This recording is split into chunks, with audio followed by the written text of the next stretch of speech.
Welcome back to మన కోస్తా రుచులు. ఈ రోజు అయితే నేను మీకు ఫంక్షన్ స్టైల్లో గుంటూరు గోంగూర మరియు ఎండుమిర్చి పచ్చడిని ఎలా ప్రిపేర్ చేసుకోవాలో చూపించబోతున్నాను. దానికోసం ముందుగా స్టవ్ ఆన్ చేసుకొని ఇలా ఒక పాన్ అయితే పెట్టేసుకోవాలి. ఇందులోకి ఇప్పుడు మనం 4 టేబుల్ స్పూన్ల ఆయిల్ ని కూడా యాడ్ చేసుకుందాము.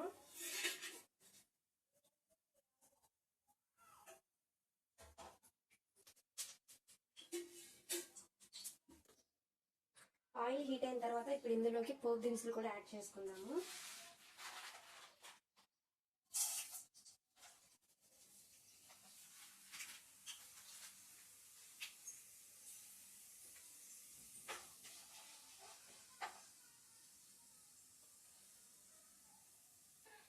ఆ తర్వాత కొన్ని ఎండుమిర్చి కూడా యాడ్ చేసుకుందాము.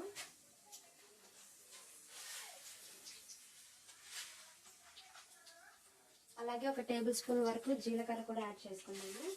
వీటిని ఇప్పుడు బాగా ఫ్రై చేసుకోవాలి.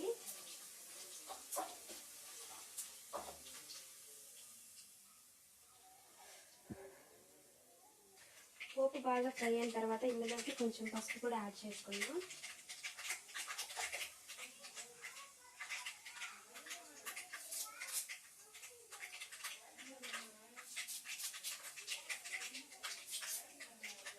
ఆ తర్వాత కరివేపాకు కూడా యాడ్ చేసుకున్నాము.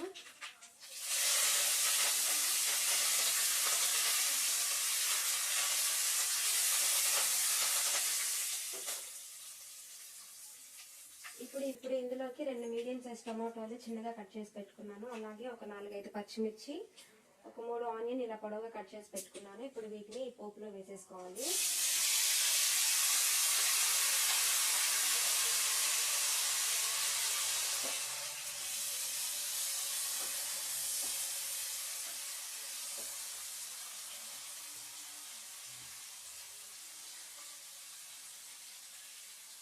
ఇప్పుడు వీటిని ఒక 5 మినిట్స్ వరకు బాగా మగ్గించుకోవాలండి.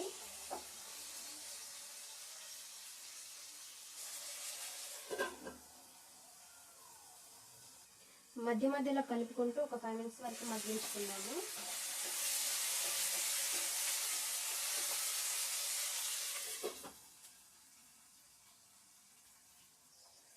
ఫైవ్ మినిట్స్ తర్వాత ఉల్లిపాయ టమాటా బాగా మగ్గిపోయాయండి. ఇప్పుడు ఇందులోకి మనం గోంగూర కూడా పెట్టేసుకున్నాము.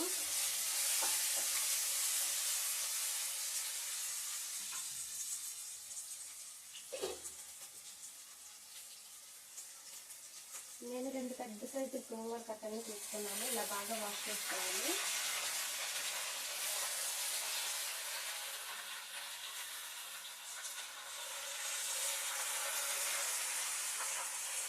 గోంగూర మొత్తం పెట్టేసుకున్న తర్వాత ఇలా ఒక 1 మినిట్ అయితే మూత పెట్టేసుకున్నాము. 1 మినిట్ తర్వాత ఇలా మూత ఓపెన్ చేసుకొని ఒకసారి గోంగూరని బాగా కలుపుకుందాము.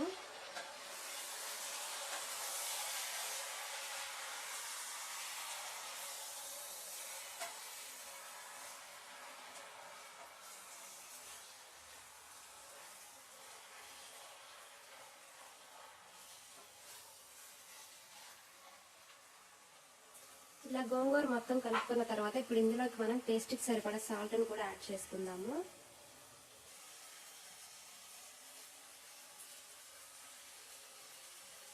సాల్ట్ అనేది గోంగూరలోకి కొంచెం ఎక్కువగానే పడుతుంది కాబట్టి చూసుకొని వేసుకోవాలి.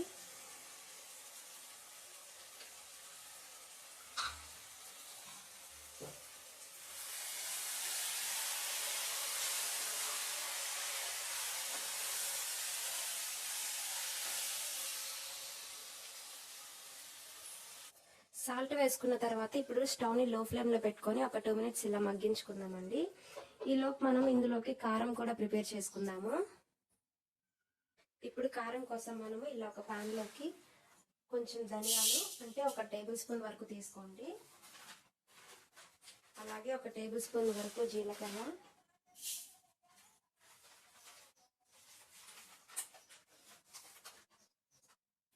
ఒక టేబుల్ స్పూన్ వరకు పచ్చిశనగపప్పు, అలాగే ఒక టేబుల్ స్పూన్ వరకు మినపగుళ్ళు ప్లేస్లో మనం మినపప్పు కూడా తీసుకోవచ్చండి. అలాగే ఇప్పుడు ఇందులోకి ఒక 50 గ్రాముల వరకు ఎండుమిర్చిని కూడా వేసుకోవాలి. అలాగే ఒక టేబుల్ స్పూన్ మెంతులు కూడా వేసుకోవాలి. ఇప్పుడు వీటన్నిటిని స్టవ్ని మీడియం ఫ్లేమ్లో పెట్టుకొని 1 టేబుల్ స్పూన్ ఆయిల్ వేసుకొని బాగా ఫ్రై చేసుకోవాలి.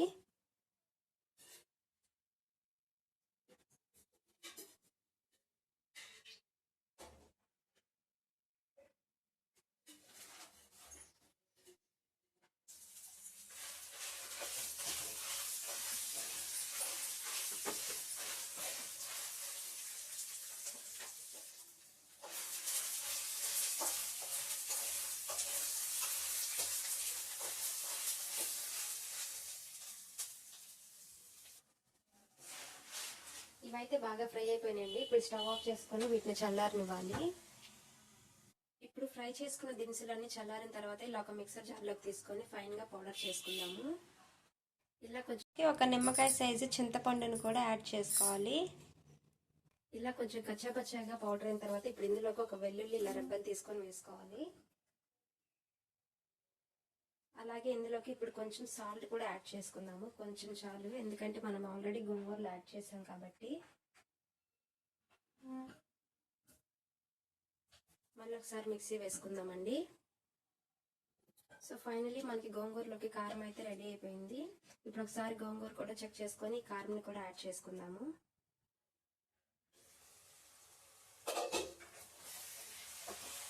గోంగూర అయితే మనకి ఇప్పుడు బాగా మగ్గిపోయిందండి. ఇప్పుడు ఇందులోకి మనం ప్రిపేర్ చేసుకున్న కారం కూడా యాడ్ చేసుకున్నాము.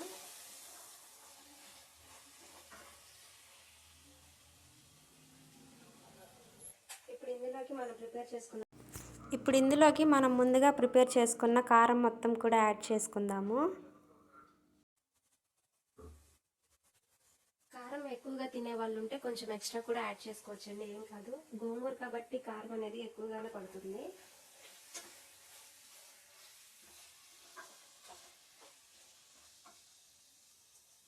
ఇంకింతేనండి ఫంక్షన్ స్టైల్లో గోంగూర పచ్చడిని ప్రిపేర్ చేసుకోవడం.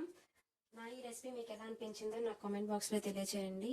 అంతకంటే ముందుగా మీరు మా వీడియోని లైక్ చేయండి, షేర్ చేయండి. మన ఛానల్ని ఎవరైనా ఫస్ట్ టైం చూస్తున్నట్లయితే సబ్స్క్రైబ్ చేసుకోవడం మాత్రం మర్చిపోకండి. Thanks for watching.